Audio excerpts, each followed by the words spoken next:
Wat een prachtige dag wordt en dan is het gewoon simmer. Dan kunnen we genieten van de zinnen, kunnen we genieten van de warmte. En dat blijft voorlopig, ik zou hoewel, ja man, je toch wel een dip. Eerst maar eens even een joen en vannacht. Eerst nog warmte, maar dan, nadat die zinnen ondergang is, dan zakt die temperatuur vlug. Dan kwalt het gauw au.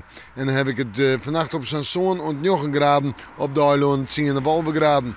En wien is er als net zwak of matig op zijn heestkracht 1, 2, nou dan houdt het haast mooi op.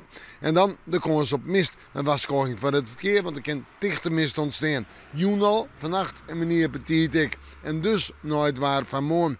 Morgen wordt een dag maar eerst mist, dan bewolking, dan de zinnen en dan let er bij meer bewolking. Maar het wordt wel een warme dag, zo'n 20 of 21 graden en dat binnen prima simmertemperaturen, nice simmertemperaturen. En de wind zwak, matig en die komt uit zuidelijke richting mooi. Morgen is het nog warm eerst en dus geschikt voor de barbecue. En dan zetten we terug naar het fruitshoek. Manje een dip, manje een bewolkt waartype, meest bewolkt met ik zeg, misschien een buikje, wat licht terrein en een temperatuur om het bij de 19 graden heen. Op die zie ik nog een protte bewolking, maar let er ik wel wat zinnen en staan 20 graden. En op Azië komt de zinnen er meer bij, staan 20 graden en dan hebben we het door droeg waar. En daarna beginnen de temperaturen nog verder omheen. Nou simmer en we met de maan, nee manje, maar weer even in het waarsjen.